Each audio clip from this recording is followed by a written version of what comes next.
See, I think the demand of the exam, I think in some ways probably has changed.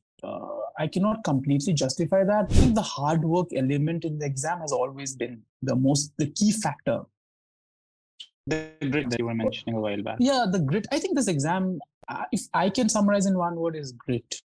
It's just grit. That is grit, and grit. How have you seen the competition level changing? Is there more awareness? Are attempts more nuanced now with respect to new aspirants? I mean, how has this changed over the last, let's say, 6 years or 5 years? From my perspective, I think,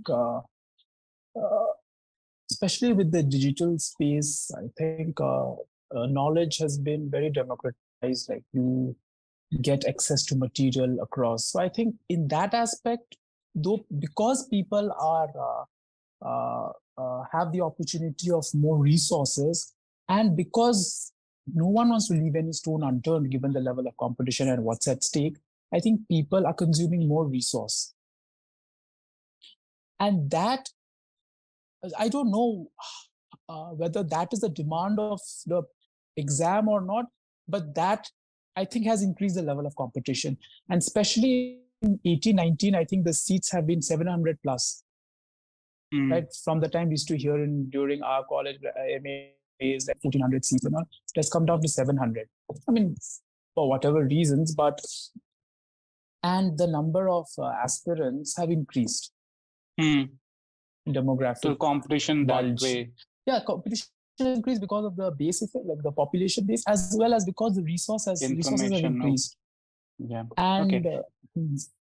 One more thing I feel like asking you is because you have access, your parents have been in proper government positions, so you might have access to, I would say, old folks who would give you their sense of what is exam demands versus what right now the information clutter we live in right now. Because that's kind of very important. I'm assuming the essence and the core of the services would remain regardless of which era we are in. Because I mean, so tell me more if my assumption is right. So, do you have any sorry, I just wanted to cut in. I just had this wide smile because I still remember the day that I joined this new department or this department, or just I happened to call on to the secretary of the department. And people like even after 35 years of service still have that a kind of romantic journey with the civils preparation, I think.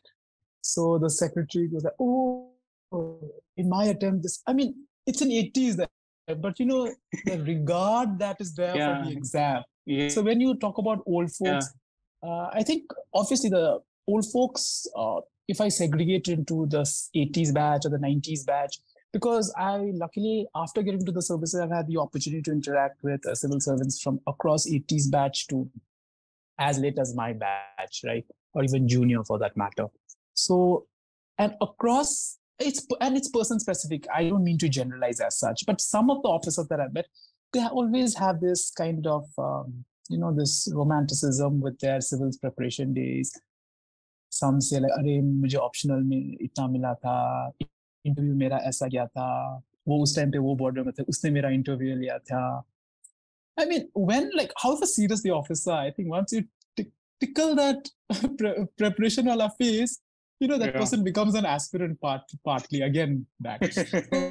So coming back to your question of the old folks giving guidance. See, I think the demand of the exam, I think in some ways probably has changed. I cannot completely justify that because I was not there right previously. Also because the syllabus has changed. So only guidance, I think, that I have picked up from them is obviously more so about. I think the hard work element in the exam has always been the key factor.